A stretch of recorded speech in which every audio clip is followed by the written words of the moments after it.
오늘 성경 말씀은 스가랴 9장 9절에서 10절입니다. 기독교 절기 중에는 종료주일이 있습니다. 종료주일은 예수님께서 예루살렘에 입성하실 때 사람들이 종려나무를 흔들고 예수님을 메시아로 영접했던 일들을 기념하는 주일입니다.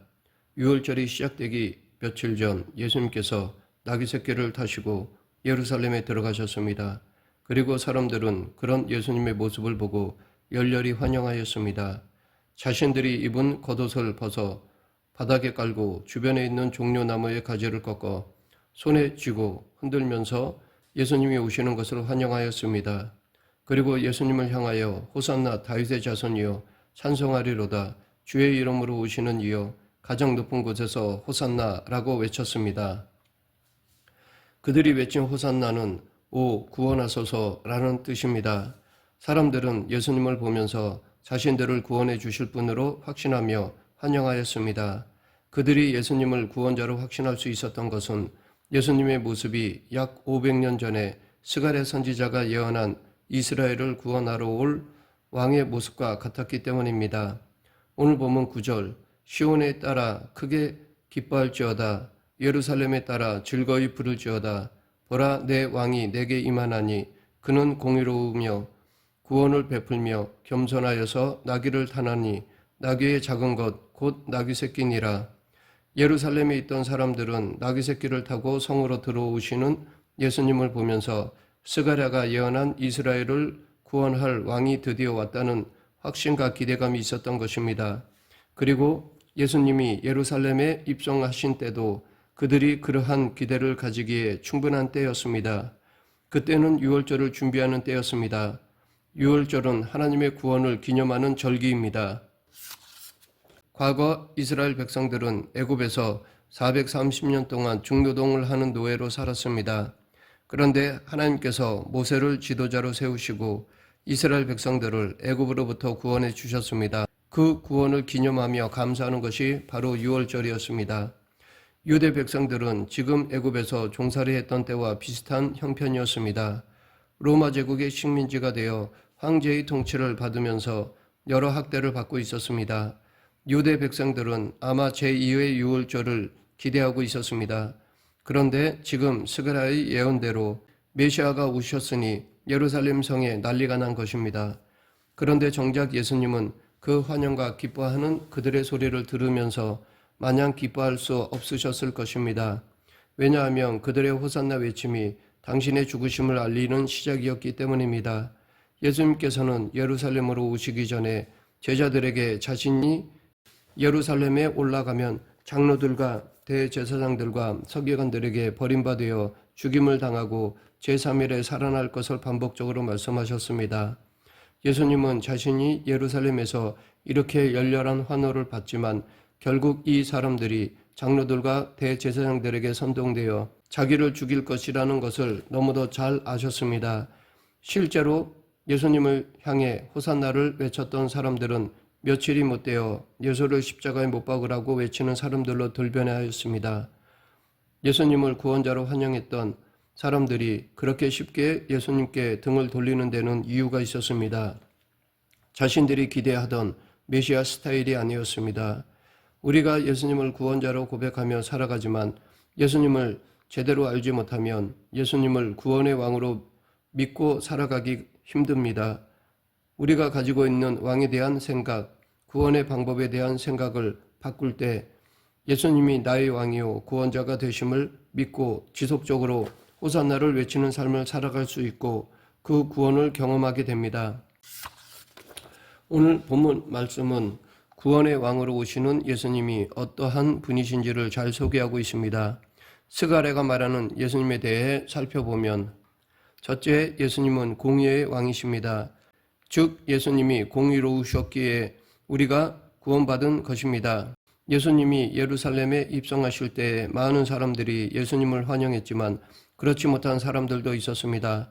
대제사장들과 서기관들은 예수님이 하시는 일과 성전에서 아이들이 예수님을 보고 호산나 다윗의 자손이여 하며 소리 지르는 모습에 화가 났습니다. 왜냐하면 당시 종교 지도자들은 예수님을 보면서 공의로운 사람이 아니라 불의한 사람이라고 생각했기 때문입니다. 그러한 사람은 절대로 메시아가 될 수 없다고 생각했습니다. 그들은 예수는 모세가 하나님께로부터 받은 율법을 지속적으로 어기고 있다고 생각했습니다. 그들이 보기에 예수는 다른 날을 놔두고 안식일에 병자를 고치는 안식일법을 범하는 사람이었습니다. 또한 예수는 상종하지 말아야 할 세리와 죄인들과 친구같이 지냈습니다. 더군다나 예수는 죄인들을 향하여 자신이 죄를 용서한다며 마치 하나님이 되는 것처럼 행세하였습니다. 또한 자신을 하나님의 아들이라고까지 말하며 하나님과 동일시하려 했습니다. 그리고 자신들이 더욱 억울한 것은 예수는 율법을 철저히 지키는 자신들을 향해서 도리어 불의한 자 취급을 한다는 것이었습니다. 그러하기에 종교 지도자들은 예수님이 공의롭지 못하고 하나님의 말씀을 어기는 불의하고 위험한 사람으로 정죄했던 것이었습니다. 그런데 스가랴는 예수님이 불의한 자가 아니라 공의의 왕이라고 말하고 있습니다. 종교 지도자들은 예수님이 불법을 행하는 불의한 자로 보았지만 사실 예수님은 율법을 완성하신 분이십니다. 마태복음 5장 17절에서 예수님은 내가 율법이나 선지자나 폐하러 온 줄로 생각하지 말라. 폐하러 온 것이 아니요 완전케 하려 함이로다 라고 말씀하셨습니다. 예수님은 율법의 본질을 성취하신 분이십니다. 예수님은 한 율법사가 당신을 찾아와서 어느 계명이 가장 크니까 라고 했을 때 율법의 본질을 말씀하셨습니다. 예수님은 첫째는 하나님 사랑이고 둘째는 내 이웃을 내 몸과 같이 사랑하라고 하셨습니다. 그리고 이 두 계명이 온 율법과 선지자의 강령, 계명이라고 하셨습니다. 즉 아무리 사람들이 율법을 잘 지킨다고 할지라도 그 마음에 하나님과 사람을 사랑하는 마음이 없다면 진정으로 하나님의 법을 따라 살아가는 것이 아니라는 것입니다. 예수님이 율법을 잘 지키는 바리새인들을 회칠한 무덤이라고 책망하셨던 것은 그들이 외형적으로는 잘 지켜 의롭게 보이지만 그 안에 이웃에 대한 사랑이 아니라 자기를 높이려는 마음과 상대적으로 다른 사람들을 정죄하려는 마음이 있었기 때문입니다. 예수님은 공의의 왕으로 오셨습니다. 예수님은 본인 스스로 하나님을 사랑하고 사람을 사랑함으로 율법을 완성시킨 공의의 삶을 사셨습니다.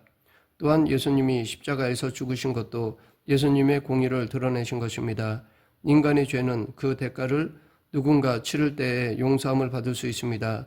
그런데 예수님께서 인간의 죄를 대속하시기 위해 인간이 지어야 할 십자가를 대신 지시고 죽으심으로 죄의 대가를 치르시고 공의를 이루셨습니다. 즉 예수님의 공의로우심으로 우리가 구원에 이른 것입니다. 둘째, 예수님은 겸손의 왕이시고 그 겸손이 우리를 구원하셨습니다. 스가랴 선지자는 왕이 겸손하여서 나귀의 새끼를 탔다고 했습니다. 예수님께서 나귀 새끼를 타고 오신 것은 예수님의 겸손하심을 드러내기 위한 것이었습니다. 예수님의 이 겸손은 하나님의 말씀에 순종하신 것으로 드러납니다. 예수님은 하나님의 말씀에 따라 하늘의 모든 영광을 버리고 이 땅에 사람의 육신을 입고 오심으로 당신 스스로를 제한하셨습니다. 그리고 이 땅에서도 섬김을 받는 삶이 아니라 사람들을 섬기고 급기야는 대성물로 자신을 드리기까지 낮아지셨습니다. 이렇게 예수님은 하나님의 말씀에 겸손히 순종하셔서 십자가를 지심으로 죄인들을 구원하셨습니다. 그리고 죄인들은 예수님의 말씀에 겸손히 순종함으로 구원을 얻을 수 있습니다. 그런데 사람들은 자신들을 구원하시기 위해서 스스로 낮아지신 예수님을 점차 싫어했고 함부로 대했습니다. 처음에 예수님께서 나귀 새끼를 타시고 예루살렘 성에 들어오실 때는 예수님이 다윗 왕의 자손으로서 자신을 구속할 왕으로 믿고 환영하였습니다. 그런데 두 번째 그들 앞에 나타났을 때는 태도가 달라졌습니다. 예수님이 로마의 법정 앞에서 무기력하게 그들 앞에 나타났을 때에 그들은 예수님에 대해서 반감을 가졌습니다. 왜냐하면 그들이 기대하기에 지금껏 나귀를 타셨으면 이제는 군마로 갈아타셔야 하는데 여전히 나귀를 타시고 계셨기 때문입니다. 다윗의 후손답게 로마 제국으로부터 자신들을 구원해 줄 것을 기대하며 그렇게 호산나를 외치며 환영을 했는데 로마에 의해 결박당하여 서 있는 모습을 보면서 예수님을 메시아로 인정할 수가 없었던 것이었습니다. 나귀 새끼를 타고 들어온다고 그를 메시아로 생각했던 자신들이 어리석었고 예수님에게 속았다고 생각되었던 것입니다. 그래서 예수님께 호산나를 외쳤던 자신들의 모습에 수치를 느끼며 예수를 십자가에 못 박으라고 그렇게 열렬히 외쳤던 것입니다.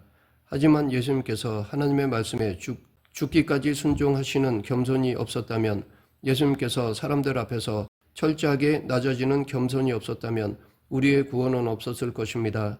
사람들은 낮아지시고 겸손하신 구세주를 원치 않았지만 예수 그리스도의 겸손이 우리를 구원하신 것입니다. 셋째, 예수님은 화평의 왕이시고 예수님이 만드신 화평으로 모든 인류가 구원에 이르게 되었습니다. 오늘 본문 10절, 내가 에브라임의 병거와 예루살렘의 말을 끊겠고 전쟁하는 활도 끊으리니 그가 이방 사람에게 화평을 전할 것이요 그의 정권은 바다에서 바다까지 이르고 유브라데 강에서 땅끝까지 이르리라.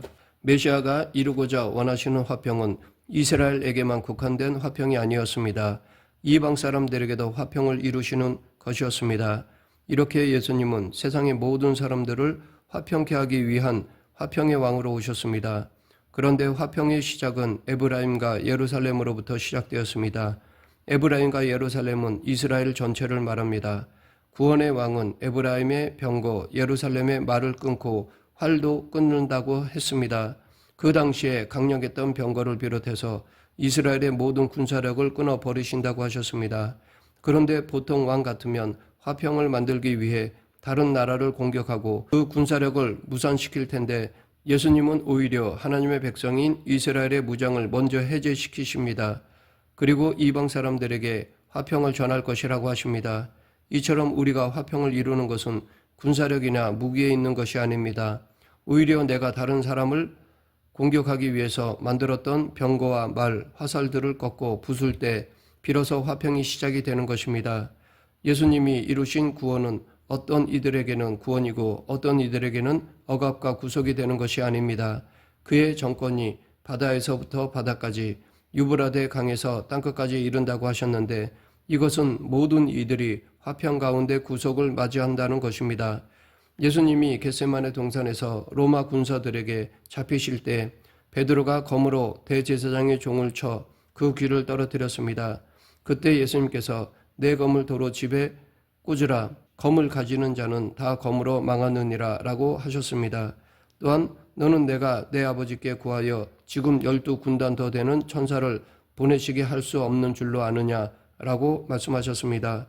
예수 그리스도는 자신을 대적하는 사람들을 향하여 천사를 동원할 군사력을 가지고 계셨지만 스스로 무장 해제시키셨습니다. 그리고 진정한 구원은 서로가 화평을 도모함으로 오는 것이라고 말씀하셨습니다. 예수님이 죄로 인해 하나님과 원수된 우리들과 화평하고자 하셨기에 우리는 죄 가운데서도 용서받고 구원받은 것입니다. 우리가 원하는 메시아는 우리로 하여금 다른 이들을 능히 물리칠 수 있는 능력을 가진 자로 만들어줄 수 있는 분위기를 기대하는 경향이 있습니다. 이러한 생각을 가지고 예수님을 바라볼 때 우리는 예수님을 온전히 구세주로 모시기 힘듭니다. 반면에 예수님께서 원하시는 구원은 다른 이들과의 화평을 위해서 내가 가진 공격력을 제거하고 화평을 전함으로 이루어지는 것입니다. 이 땅에는 세상적으로 유능한 지도자들이 많이 있습니다. 하지만 그들이 우리를 죄로부터 구원할 수 없고 또한 죄로 인한 문제들로부터 우리를 자유케 할 수 없습니다. 반면에 우리의 구원자 되시는 예수 그리스도는 우리를 구원하시는 유일한 왕이십니다. 그런데 우리는 나귀를 타고 오시는 겸손하신 예수님을 보면서 무기력하다고 생각할 수도 있습니다. 사랑으로 공의를 이루시는 예수님을 보면서 우리는 답답해할 수도 있습니다. 병기가 아니라 나의 활과 병거를 부수시는 화평의 예수님이 이해가 안 될 때도 있습니다. 예루살렘에 나귀 새끼를 타시고 입성하시는 예수님을 향해 호산나를 외치던 사람들이 그랬습니다. 자신들이 호산나라고 외쳤던 예수님이 자신들이 기대하고 원하는 스타일이 아니었을 때 그들은 더 이상 호산나라고 외치지 않았습니다. 오히려 예수를 죽이라고 외쳤습니다. 그러나 이 예수의 의와 겸손과 화평이 정작 우리를 구원하셨습니다. 이제 우리가 가져야 할 믿음은 재판장에 무기력하게 서 있는 예수님을 향하여 여전히 주님만이 내 구세주입니다 라고 외치는 믿음입니다.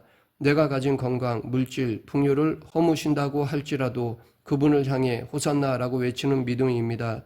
십자가에 달린 예수를 보면서 당신이나 구원하시오가 아니라 여전히 당신은 나의 유일한 구원자이십니다. 라고 외치는 믿음이 필요합니다.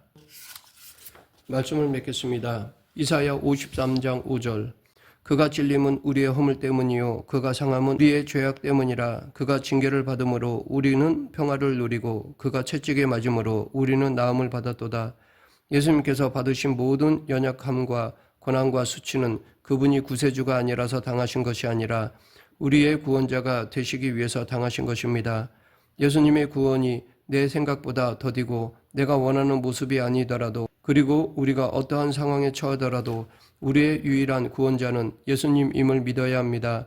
어떤 상황과 여건 속에서도 끝까지 예수님을 향해 호산나를 외칠 수 있는 우리 모두가 되길 간절히 축원합니다.